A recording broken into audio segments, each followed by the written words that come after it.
Nice to be with you here this evening. It's pouring rain outside where I am. Our first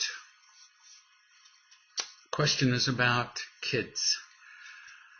On Sunday, says this father, my 12 and 9-year-old boys were playing football in the house. I said they needed to stop because when they play in the house, somebody gets hurt or something breaks. The 12-year-old assured me that nothing would break because they would be, are you ready? Careful. God, this is too funny. This is right up there with, Dad, we want a dog and we'll take care of it. This is never going to happen. They mean it, but impossible. I mean, there are things that there's sometimes, kids write checks that they just can't cash, and this is one of them. We're going to play ball and be careful. So you continue. I said that I trust that you want to play carefully, but you can't play in the house. So the thing with kids is, many parents control them entirely. Don't let them make any mistakes. And other parents just go, well, just do whatever you want. It's really not too hard to figure out. It's you allow children to make choices when they understand the consequences. At least, moderately. Do kids understand the consequences of throwing a ball in the house? No, they don't. And the reason they don't is because we're stupid parents. They throw the ball, they break something, and then we replace it or we fix it. So how could they understand the consequences? They don't really suffer the consequences. We rescue them, which is kind of nutty. And they're demonstrating right here that they don't get the consequences. Oh, we'll be careful. Shoot. And they're playing with your house. So they're not really dealing with something where they would automatically take care of the consequences. You will. So that's not a choice that you lightly hand over to a kid. When I was a kid, we were having a water fight. So we started off with squirt guns and then probably cups of water and then water balloons. And before long, my brother got me wet and I figured one good turn deserves a bigger one. And so he was in the house and I just hauled the garden hose in the house. Running. And sprayed him down in the house. Forgetting that, of course, if I sprayed him down, the whole house would get wet. Which we figured out later. So you continue. They were adamant. So I told the 12-year-old that they could play, and if somebody got hurt or if something broke, then I get to have his phone for a week. Interesting idea. But see, there's not a whole lot of correlation between if something breaks, I take your phone. What does, breaking a window have to do with a phone? So it's much more productive if we make the consequences natural. Like if something breaks, you have to repair it. You have to give up your entire allowance if necessary for a year if you break something expensive. Essentially, the consequences of your screw-ups are yours. And we don't do that. We rescue them and then we wonder why they keep behaving foolishly. You continue. They played Sunday night and they were careful to make sure that no one got hurt or nothing broke. A, I doubt it. B, how do you know? Unless you were there every minute. Would you believe a kid who says, I was really careful? It's kind of like the kid who says, I fed the dog. So, like you said here, they were adamant. And that's usually the reason that we give in. We don't allow them to make choices because they're prepared to understand the consequences. We don't allow them to make choices because they'll learn something. We give in because they get intransigent, they get difficult, they get adamant, and so we give in so that we won't experience the pain of their disapproval, their anger, their rejection, and that is a terrible reason to make a decision. But it's the reason that motivates most of us. And we do them a disservice. Just like, what if a 9-year-old says to you, Dad, I want to drive the car.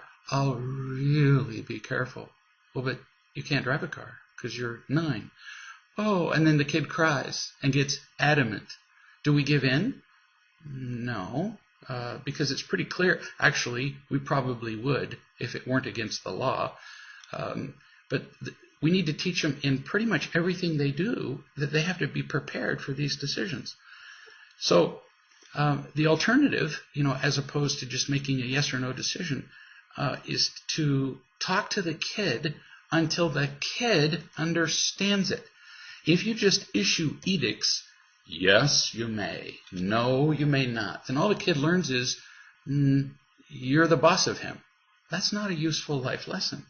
So we need to teach them with each of these requests. So, I would say to a kid, can you control every pass you make? If so, you should be in the NFL, where even there they can't control every pass. So you work with them until they can tell you, no, I couldn't possibly control every pass I make. It would have to be perfect. And I'd have to control the receiving ability of the person I'm throwing it to. Can you promise that? No. Absurd. Like craziness.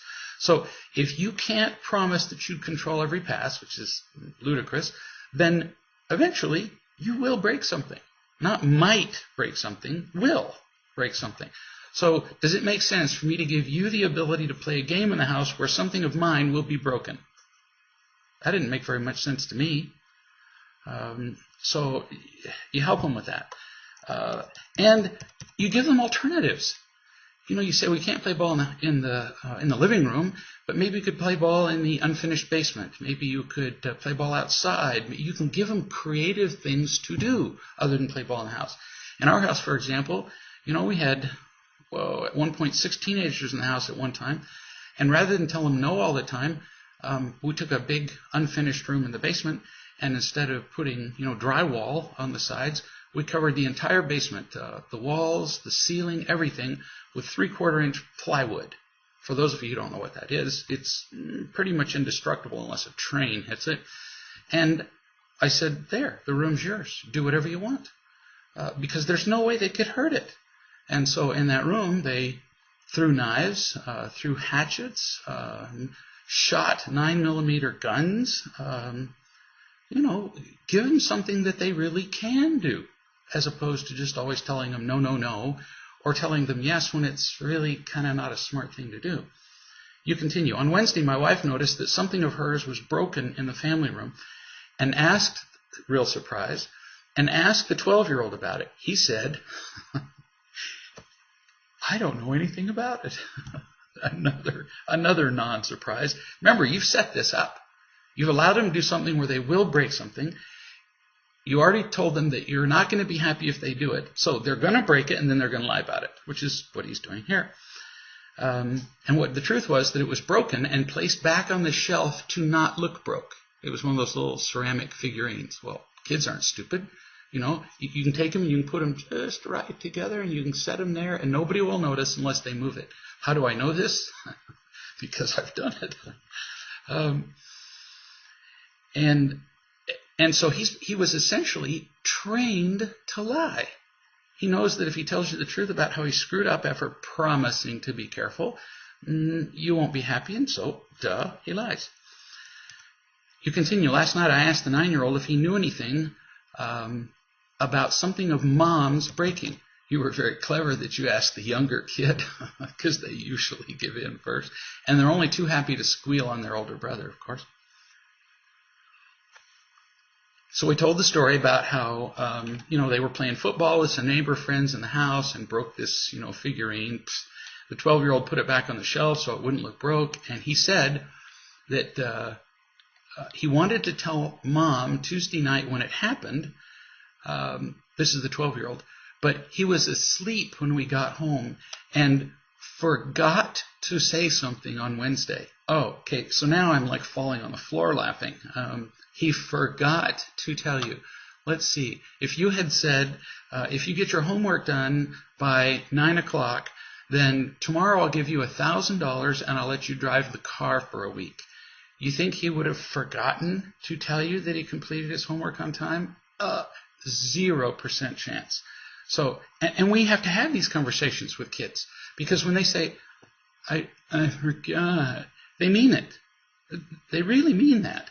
We need to help them see that, no, you didn't forget. You just didn't want to be truthful. And understandably so, since I've expressed so much disapproval toward you in the past when you screwed up. So we have to teach them these lessons and not just either let them go by or punish the child for lying. No, teach them why they're lying and how it won't serve them. My first thought was to take the 12-year-old's phone for a week. It was something mentioned as a consequence before, but hadn't been mentioned before or after that. I'm hesitant to do it because it will create quite a bit of conflict and will be devastating for him at this point. Do you see how you buy into this kid's foolishness? You had said there's going to be a consequence. And now you're going, well, I can't really do a consequence because I only mentioned it once. Excuse me? If I tell you only once that if you put a gun to your head and pull the trigger, you're going to die, once would be enough, wouldn't it? And you'd remember. This kid doesn't want to remember because he doesn't like the consequence. And you're already hesitant to apply the consequence because, well, he won't like it. Tough. That's how they learn. In fact, that's the purpose of a consequence, that they won't like it. And he will be devastated. Whoa. Well, then we need a whole new definition for what this kid's life is. If he's going to be, quote, devastated by the removal of a phone, then maybe he ought to not have a phone at all. If it's that big a deal to a kid, no kidding. I would take it away until he learned that it's not the center of his life, but that's a separate discussion. So he's really trained you. He's trained you to be afraid of holding him accountable and making him shoulder his own consequences. He's trained you well.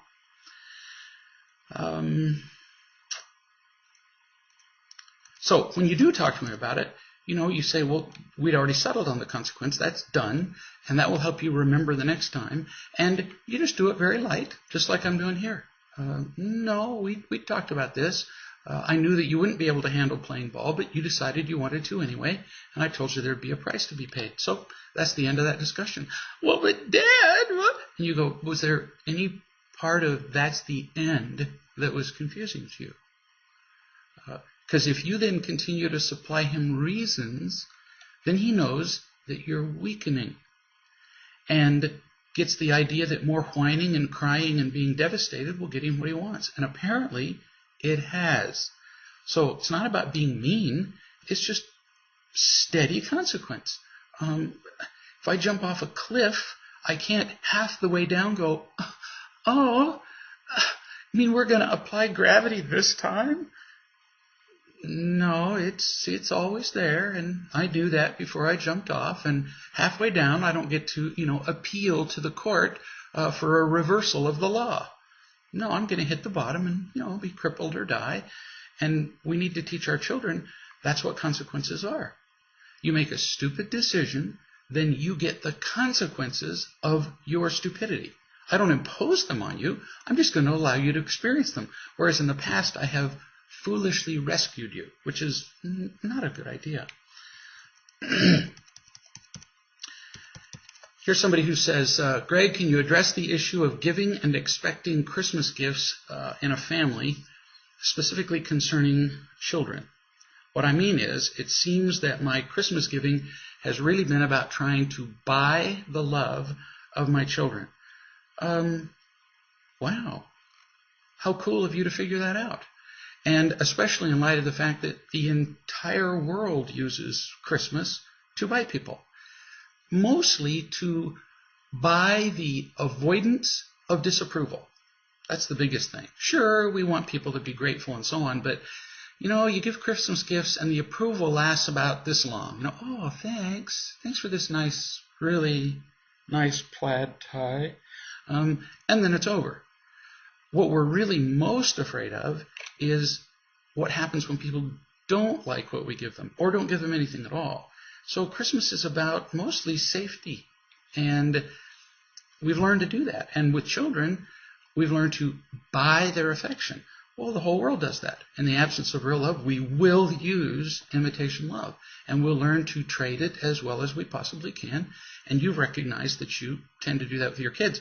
And of course, they'll let you. You say to a kid, I'll give you $100 to smile. The kid goes, he's smiling all over. And that's what we do with presents. I know many parents who don't do really anything unconditionally loving all year long. And then they pile the presents underneath the tree and go, there, see, I'm loving. So it's not only what we know, it's easy. We really have to change who we are to be unconditionally loving. We have to be humble. We have to admit our mistakes. We have to actually listen to people and think about them and care about them. Real love takes a generation of true caring that comes from within. And if we don't have it, we have to change. Whereas buying presents, well, all it takes is a credit card and a little time at the store. Wow, that's pretty easy. I can still be snotty and selfish and afraid of my kids and wanting their approval and go buy them presents, and I don't have to change a thing. So, understandable that we do this with our kids. No criticism of you at all. It's like the whole world runs on the exchange of imitation love. Little wonder we would do it with our kids. In fact, it's impossible to maintain that we trade imitation love elsewhere in our lives, but our children we love unconditionally. Nah, not possible. You continue. I know now that is wrong, but of course, it's the way my parents raised me. Sure.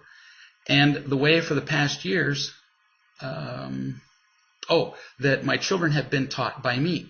So now I'm not sure how to buy gifts for my children, what or how many, or should I buy any at all? What do you suggest? I don't have like a recipe for anybody. I'll never say, well, you ought to do this at Christmas. No, I'll tell you what we've done, and you can pick and choose what parts would work for you. This business of buying and selling imitation love is so pervasive that if you attempt to do it a little less, that's like eating less garbage. It still doesn't feel good. And so at some point we made the decision that we were not going to do it at all. None. This was many years ago. And so we notified our entire family and friends and everybody, we haven't been very good at unconditionally loving you in the past, but we're learning. So we would like to do that better, and we would like to learn to love you unconditionally every day of the year. That's our hope. We won't succeed, but we're going to try to do that. And we find it distracting to get involved in the whole exchange of approval and avoidance of disapproval that goes on at Christmas, birthdays, Valentine's Day, Father's Day, Mother's Day, all those things, all of those artificial holidays where we get to excuse our selfishness by putting on the hog, for example, and making a big deal, and then we're absolved of our sins. We'd rather not do that. And so we're not going to. So there won't be any more presents at Christmas, birthdays, blah, blah, blah, blah. But we will do better at loving you, or so we hope. And so we started doing that. And some people were really offended. What do you mean? Are you telling us that we're doing it wrong? No, not telling you a thing. Just telling you what we're going to do. And some people were mad, but they all got over it pretty quickly. And then we decided that if a child is still on the Santa train, if Christmas is still a fantasy, still, there's that glimmer of excitement, ooh, I can't wait, then, and that's usually for kids that are 8 or so. Every family's different, but then we keep giving those kids presents, or nieces or grandkids or whoever, but everybody who pretty much has gotten to the adult stage of Christmas, which is fairly easily defined, as in each person's case, it's not done by age, it's by their awareness. Then we say, no, we're done with that. And we discovered this enormous relief. Huge. The kids were relieved. They didn't have to go out Christmas shopping. We were relieved. And we just settled down to having a good time. And so we gather the kids around us and we play games and do stuff outside, and way funner and creates way better memories than Christmas gifts. A study was done not long ago where they asked a whole bunch of people, it was several hundred people. So, what's been your favorite Christmas gift in the last several years? almost nobody could even remember a single gift. Nothing. So why would you keep doing something that was that unmemorable?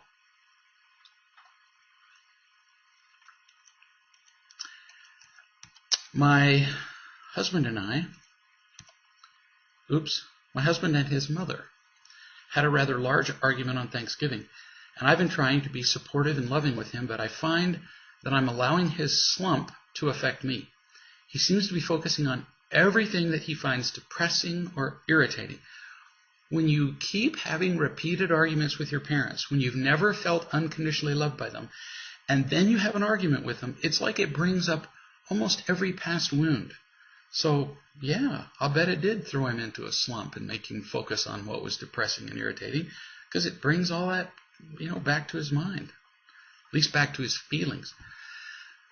I'm allowing this to become a large load for me, and I find myself becoming short-tempered with him. What are some ways that you might suggest that I can be supportive of him right now while he's going through various emotions due to family stress?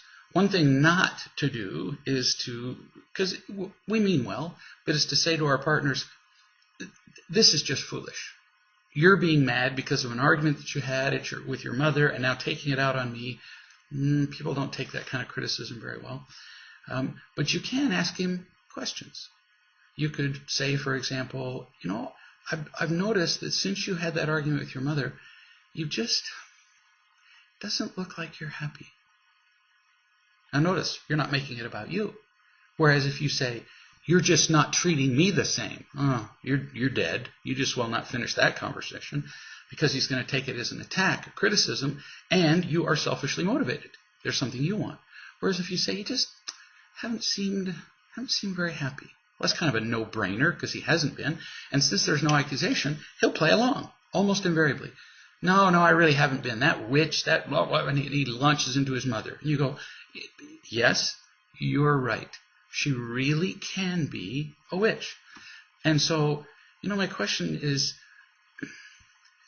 do you understand what's going on here? I've heard you complain about her, but do you understand what there was about what she did that led to this? Why you felt hurt by it? And just take your time with asking the questions, but eventually get him to see that he's mad because with her behavior, his mother is telling him, I don't care about you. I only care about me.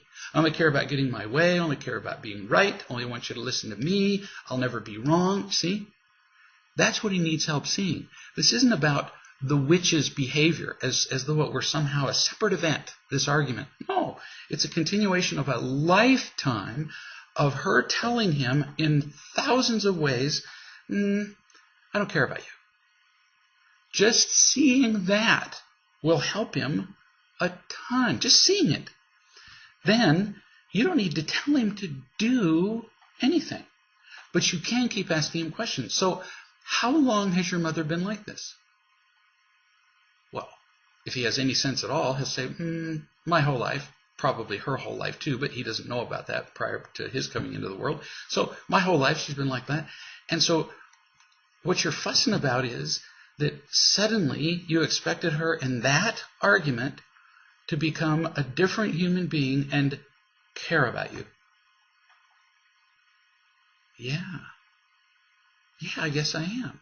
So you were kind of hoping that this one time the pig would sing. Yeah, I guess I was. Well, and then you can just make light of it. Say, I can't make the pig sing. I can't make your mother care about you, but I do. Sit in his lap, kiss his little cheek. Guys just love that. And tell him, hey, I can't change her, but I can be better at loving you myself. You're done. You want to help him see the problem, what he's expecting, what the reason for his anger is, and then you just love him. Leave him alone. He'll figure it out in time, the more loving we are. Because what you're giving him is a different perspective. You don't say to somebody, stop feeling mad, stop feeling hurt. But you can give them a different perspective as to why they feel mad or hurt, and then love them. That is helpful. It's called loving and teaching. Let's see. would you address the oft-mentioned, not in real love, but in other places, relationship tool of setting boundaries? I know I've heard you describe boundaries as unloving, but what do you see as the difference between setting a boundary and, say, choosing to leave a room when you're being verbally attacked and know that you can't stay loving in the presence of the attack? Is it the intent of your actions?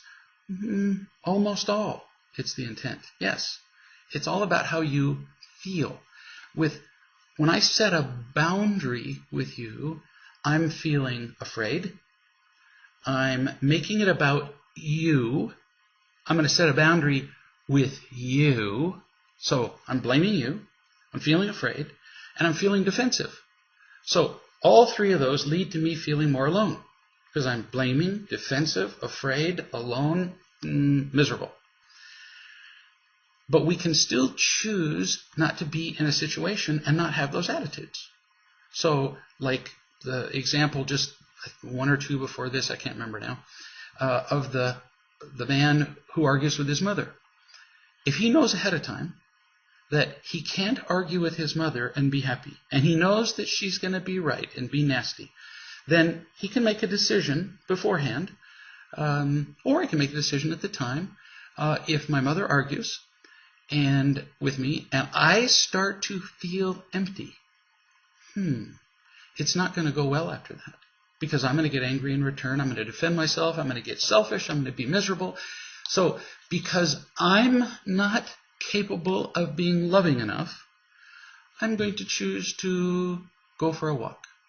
I'll take my wife by the hand, which she would love, and we'll just say to Mom, we're going to go for a little walk. We'll be back in a year, well, 15 minutes, whatever it takes. And so notice the difference. There's no feeling of defending. He's not blaming his mom. He's going, I'm just not loving enough to handle this, and I'm going to consciously, without fear, make a decision to do something to remove myself from a situation where I will become an idiot. Wow, there's no feeling of defensiveness to that at all, or blaming. And he can take his wife by the hand and go out and have a loving walk. Whoa, all of that promotes love rather than protecting from pain. Very different attitude. The difference between making conscious decisions to not be in overwhelming situations is vastly different. It's not a fine line at all. People say, well, there's a fine line between boundaries and making these decisions. No, it's about as fine as the Grand Canyon. Quite a different feeling, motivation, sense, everything about it. Here's somebody who says, my cousin, let me see there, because there was another question I was going to get to, and I'm not seeing it. So I'm wondering if I'm missing it. Something about a father and depression. And I'm going to do it from memory. A guy wrote and he said, he said, I've discovered recently that I've been depressed for much of my life. And I started taking an antidepressant, and wow, it's just, changed my whole life. I've been having depressed, overwhelmed, burdened thoughts since I was a teenager. And this has made a big difference. As I look back now on my entire life, I can see that my father has almost certainly been depressed. And I'm going to be talking to him in the next couple of weeks in person. Is there a way that I could bring this up to him? Yeah, there really is. The first question when you're talking about somebody else, one of the first questions is this any of my business? Yeah, it is. He's your father and you want him to be happy. But you have to be utterly certain of why you're bringing it up. If you're bringing it up so he won't be depressed and angry and annoy you, don't even start the conversation, because you'll screw it up.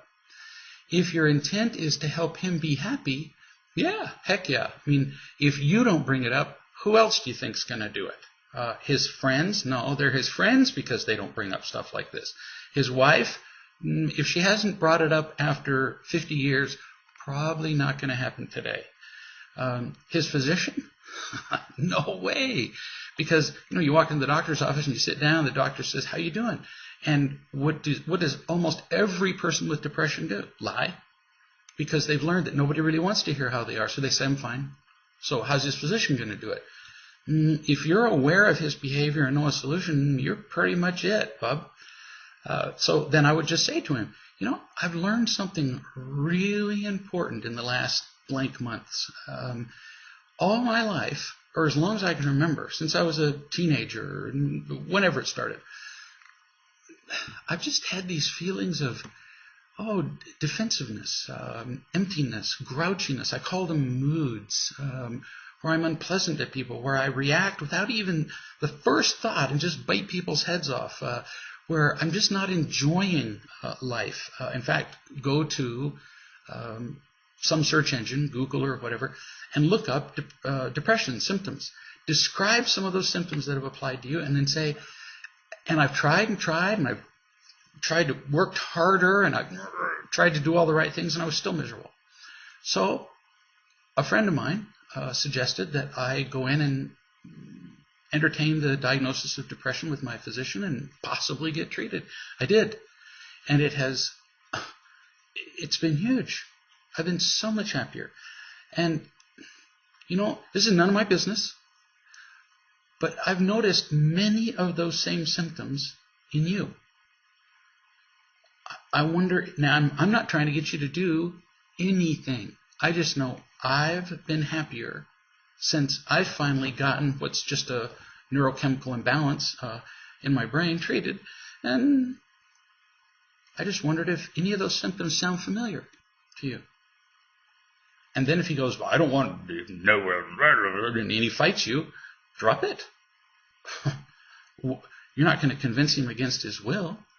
But if he says, I don't know, maybe, give him some examples of where you've seen him do it, and where you knew that he was doing the best he could, but was still grouchy, defensive, whatever, and say, again, no criticism of you. It just seems consistent with a diagnosis of a problem that you wouldn't have any control over. And how fun would it be to get rid of it? If he listens, cool. If he fights you, you're done. You're right back where you were, so you didn't lose anything. But if you could help him, oh, man, what a treat. Just don't get your hopes really high, for you're introducing this to your father. It tends to be a tender subject with parents, but it's worth giving it a shot, and you can drop the subject immediately and move on. No pain. My cousin, this viewer says, is visiting me from out of town. I noticed that I'm not being myself. I feel trapped. And it's because you're lying. Truly being ourselves with people is easy. I don't have to rehearse it if I'm being myself. I don't have to, look up quotes in the playbook. I just speak the truth. But if you're feeling trapped, that means that you're avoiding, I don't know if your cousin's a man or a woman, him, we'll say it's him. I don't know if you're avoiding his disapproval, trying to get him to like you, trying to do all the things that he expects, whatever, but those are all lies. So I'll write you out a permission slip, mail it to you. You have permission to be yourself. It'll be way easier. And if you are yourself, which if you're feeling trapped, you have obviously not been in the past. You've obviously been playing a game with this person, or you wouldn't feel trapped now by the sensation that you're having to play a game. So if your cousin is used to interacting with you putting up a front, an appearance, he might actually be disappointed when you're yourself. Well, tough. You're not the cruise director for this person. You're also not in charge of their happiness. The only thing really you can choose to do is be honest and be as loving as you can. You want to be always at least sensitive to the effect that your behavior has on the people around you, which doesn't necessarily mean you'd have to change your behavior, but at least be aware of it. Be as loving as possible, and you'll find that, man, it's a hoot. And then he gets to choose, your cousin does, whether he likes who you are or he doesn't. And if he chooses that he doesn't, well, it makes it pretty easy in considering a future visit, doesn't it?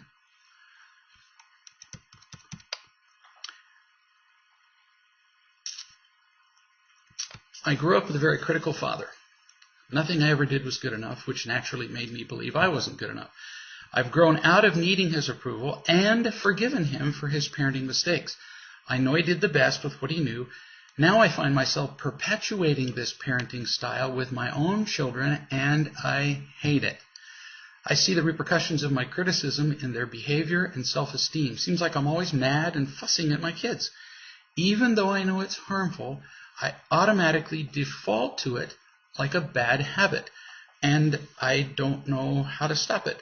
One of the big problems that you're experiencing is what you just said, which is I see that I'm doing what my father did, and I hate it. You know, what we hate, we tend to hide. We tend to excuse.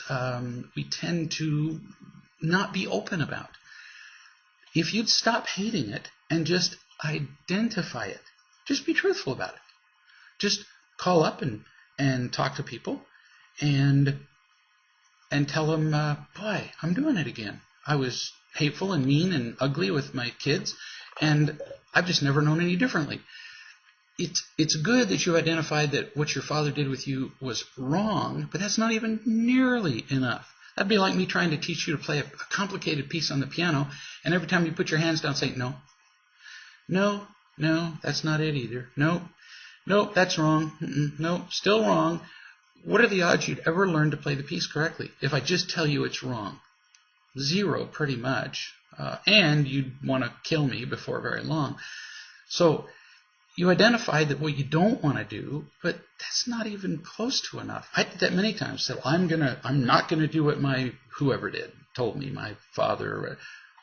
So then what I did was just found slightly different variations on it.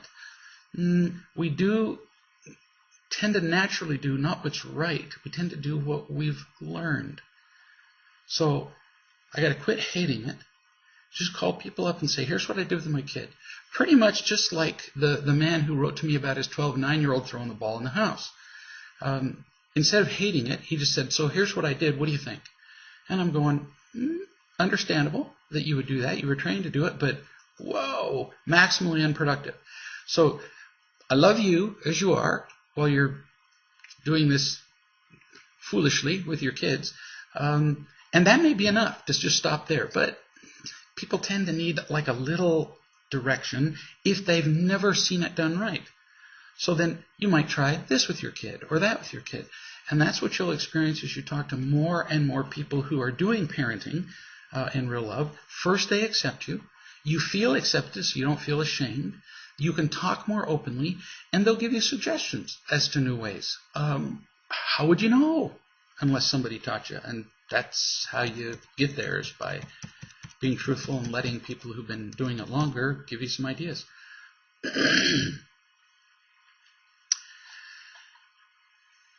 This woman says, I'm still trying to figure out my passive-aggressive, narcissistic, addictive husband and how to approach his responses. Sometimes he throws me for loops, and I end up being so confused that by the end, I'm laughing. Here was a recent conversation. Me. Would you help clean the kitchen? Or the living room? Or the bathrooms? Him. Why? You don't help me with anything of mine. You. Like what? Him. Make phone calls for me. Stuff like that. You. Work phone calls? Him. Yeah. You. So, does that mean that because I don't help you do your job at work, you won't help me with our house? Him. Is that what you think? These conversations go nowhere. He could dodge you and play that little, that's not what I said game for eternity. So first figure out exactly what do you want. If you say, could you help me more with the kitchen, the living room? He's going to dodge that. That's an easy dodge. For one thing, you're saying, I want you to change your overall pattern of behavior. People don't usually respond well to that. It's like being told, I want you to be more affectionate. That would be a never-ending burden on your head. I want you to help more. You're going to kill them with that. Whereas you can decide, would you be willing to help me clean up the kitchen today after dinner? See, that's a request for one thing. Start off small, honey. If he's never been doing it, you don't want to start off with, I want you to be a better housekeeper. So first decide what you want, being specific. Then you need to decide, is your request reasonable? So for example, if he goes to work all day, and since I happen to be pretty sure who you are, though you didn't identify yourself, since you stay home in the house and with your son, well then he does his work at work to make money for the household, and your job, just like a job at work, is to take care of the house. So if you goof around in the daytime, and you've got to be honest about whether you do. I can't know. But if you just kind of take it easy at home, and then you kind of save up for his getting home jobs that you could have done during the day, well then, as a third-party, disinterested observer, I'd be going, you're not doing your job. So don't ask him to do part of your job when that's something you need to be doing. Now, let's say that it isn't something like that. For example, you've been working, taking care of your son all day long. You've been cleaning the house all day, or just taking care of the house, or doing the home job. And then he gets home, and the kid poops his diapers. Well, you're both home now. You both would have equal responsibility for taking care of the children. And I happen to know that your husband doesn't think he has any responsibility for taking care of his own child after he gets home. Excuse me? Yeah, he does. In fact, once he gets home, the kid's half his, at least. Although it's also not fair to say, well, I've been taking care of the child all day, so now you have to take care of him when you get home, because that's just your job, taking care of the child. So you have to decide whether it's reasonable, and if you're not sure, ask a few people in real love who are not invested in the outcome, see what they think. Because they won't be prejudiced, as we tend to be when we're advocating for ourselves. And then you give him specific requests. Would you go change Fred's diaper? Then if he says, no, that's your job, well, now you have something to talk about. And the more you talk to real love people, you'll know the attitude and the words to use in talking to him. But if you're ugly with him, he's not going to hear you. But that also doesn't mean that you should just avoid the subject. Because if he's doing just nothing when he gets home from then on, that isn't reasonable either. You'll figure it out the more you practice with this.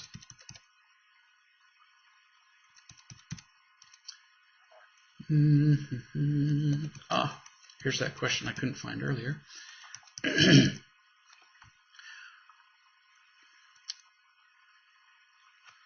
See if we have any live questions. Here's one. I've written about the unhappy relationship I have with my mother and sister. They're allies, and they live 20 minutes from each other. I live about 2 hours away, and I have always been the difficult one in the family. I'm the one to blame for why we don't get along. Almost invariably, when parents do have favorite children, they will say, I love my children all the same. Ridiculous. Because we all have needs for imitation love in various forms.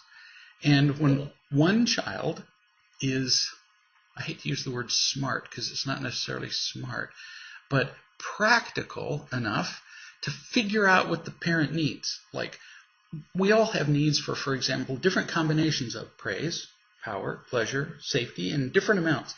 And once a child figures out what the parent needs, if that child is willing to play the trade with that parent and give the parent just what they need, that will be the favorite child. Hello? Whereas when a kid says, I'm going to do it my own way. They don't do this consciously. But I don't care what your need for imitation love is. I'm going to live my own life. Oh, man. Do you know how many parents can ignore that and unconditionally love the child? 1 in 100 less. So, understandable. Your sister's the favorite because she's learned to play the game well.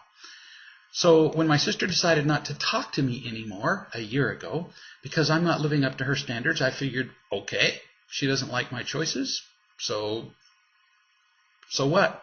The sad part for me is that my sister and I are the only siblings in our family. And my sister has 2 children, a boy 8, a girl 6. My sister doesn't return my calls or emails, doesn't talk to me, but if I send presents to her kids, she will send thank you notes signed by the kids. So your sister tolerates you a little bit, and kind of in the name of her children. It's the picture. So I did some real love calling, and I decided that I can have more of a relationship with my niece and nephew when they get old enough to communicate without parental supervision, if that is what I want and what they want. Well, that's one attitude. It's good that you're looking forward to having more of communication, but I'll bet you that if you call up and you say, I would like to speak to Miss Cindy Lou. I've been talking to my grandchildren from the time they were like 1. And with each child, I treat each child a little differently because they are different. And from the time they were 1, sometimes less, they know exactly who I am. Even when they were pre-verbal, their parents could tell that they were talking to me on the phone. The way that they would respond, the way they would coo and gurgle or laugh or whatever it was, you can have a relationship with your sister's kids. I haven't heard any indication that she wouldn't allow you to do that. But you probably feel tentative because of her disapproval of you. Get over it. So all your sister's telling you is, she's not capable of loving you. Yeah, well, we've got that. But that doesn't keep you from loving her kids. So you call them no matter what age they are and go, hey, this is Aunt Susie, and then you ask them about what they're doing. I have ridiculous conversations with my grandchildren. Just absurd. What did they just eat? When did they go to the bathroom? What was their last bath like? So you're hitting your brother on the head with a hammer. Are you having fun doing that? Whatever. You talk to a 2-year-old like they're 2. You can do that with your sister's kids. And I just would be stunned if she forbade you to do that, because she actually wants her kids to feel cared about, and probably actually resents it that you don't have a better relationship with them, even though she's a big part of that. My sister was unhappy last year that I didn't come to see my father on his deathbed, and she can't seem to get over this. My dad and I had previously said our goodbyes. My mom had hospice and plenty of help there, and I decided not to go, which is none of her business, but both my mom and my sister make all family members part of their business. All right, so that's who they are. You've identified that they like to feel powerful, they like to feel worthwhile, they like to feel safe, and criticizing you is one of the ways that they can do that. So you just recognize who they are. You continue. I don't know what to do here. So far, I just told my mom that I do send my niece. Let's see. Oh, yeah, your mother's mad because you don't do more for your niece and nephew. And so you respond that you do send your niece and nephew presents and that you can communicate with them when they're older. Do what you want. You explain it to her once. And if she brings it up again, you say, Mother, tell me what I said to you the last time you asked me about Susie and Fred, the niece and nephew. Or no, I think it was Cindy Lou. What did I tell you the last time? And she'll say, well, I told you that I do communicate with them. I call them, I send them presents, and that's what I choose to do. Well, you should do more. What did I just tell you? And then you keep it up, make her, until she can repeat back what you told her, which is you're going to do what you want to do, and you're doing what you choose. That's it. And if you ask me again, I will give you the same answer. Do you have any questions about that? People keep pounding you only because you let them.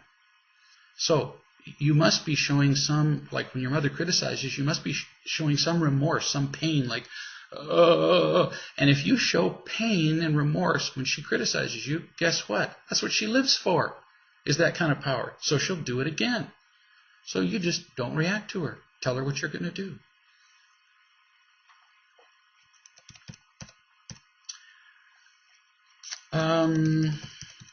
Here's a parent. 2 parents, actually, but one is writing. I have a 15-year-old boy who constantly lets his grades go down. This time he came home with an F in English and an F in Spanish. So he can't speak any language. Maybe he came from France. All of his privileges to games, phone, and computer were taken out. This is something that we always do. But it's obviously not working, or his grades would be better, right? That's very smart of you. We received another report in the mail, and he has a 0 for class assignments that he obviously is not even trying to complete. What do you suggest we do? We need to try something different. Maybe we give him back some privileges. At this point, we don't know what else to try to make a difference. Just because some specific consequences that you have tried have not worked doesn't mean that you just give up consequences and go, oh, well, then maybe we just need to be softer. No, wiser. Here's a kid who's obviously feeling pretty discouraged about himself, not participating in class, getting a 0, getting an F in English. If you speak English, if you were born speaking English, and you get an F in English, that means that you're saying up yours to the teacher and to the subject. That's what he's saying. So the kid's feeling discouraged. He needs to be told, tell me about your classes. Tell me about English. As opposed to, you got an F in English. No. Tell me about your English class. Do you like it? If you really ask the kid a question, because you're just punishing him. You're saying, you did this, so we're going to do that. And keep in mind, I'm a real fan of consequences, but we go to consequences before we've done the loving and teaching. Well, that doesn't help a kid. Now the kid just feels punished. So ask him, tell me about English here, Fred. And he says, I hate English, which is probably what he's going to say. They're fairly predictable in these conversations. Well, tell me what you hate about it. Well, the teacher doesn't like me. Well, maybe she doesn't. And don't argue with him. Don't say, oh, yes, she does, because you don't know that. So what else do you hate about it? And eventually he's going to tell you, I hate the assignments and I hate so what could we do? Because we're looking here for a solution. In the past, we have just taken all your privileges away from you, which really doesn't make sense. That's like laying a trap for your kid. So let's say a period at school is 6 weeks, half a semester, however it goes. I'm getting too old, I can't remember. And so we lay in wait in the bushes for 6 weeks. And then the kid screws up, and we come out and we shoot his foot off. This doesn't make sense to the kid. He's been working for 6 weeks, and all of a sudden the mountains fall on his head. You say, we're going to do this differently. So we want to make English more enjoyable for you. Notice how different that is from, we've got to get your grades up. See the difference? One is, we've got to get the grades up because we're ashamed of you, because you're a loser. Ooh, that doesn't go over well. The other is, we're concerned about you. It pains me to see that you hate a thing. So, what can we do? Tomorrow, you bring home your book and you show me what you're studying. And you work with the kid, whether it's a composition, whether it's grammar, whatever. Teach him what little you know. It's going to turn out that whether you know the subject's irrelevant. You're spending loving, caring time with the kid. That's what's going to make a difference to the kid. Instead of, we're going to restrict you, and you're a bad person, and then we're going to put you in jail. He just feels belittled. No, I care about you. And then you do something, anything about the subject that would make it more fun to him. If it's about composition, help him write a composition. He says, well, I don't know what to write. I've been working with kids for a long time. They tend to all say the same things.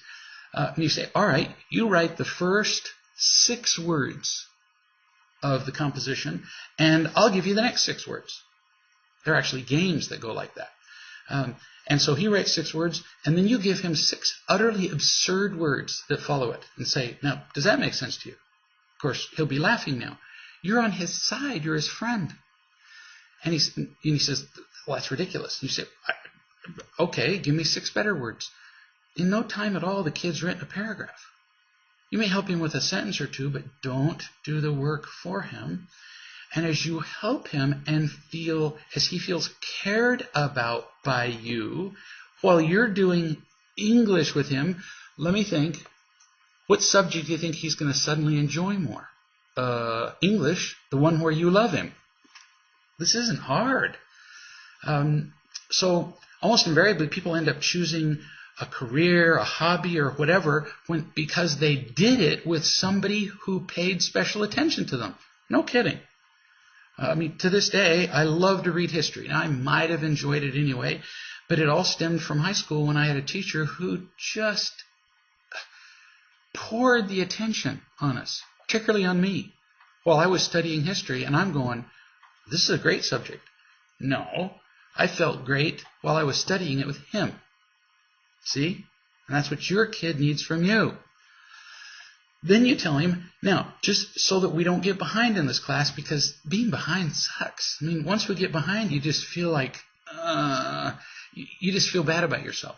So we're going to study the subject, make that fun, but so we don't get behind, I need you to bring home whatever, because these days most teachers have prepared course outlines, they have the assignments, forecasted for a week, a month, sometimes a year ahead. Say, bring that home so that I'll always know where we are and so that I can help you best. See the difference between that and you bring home your assignments so that you bring your grades up?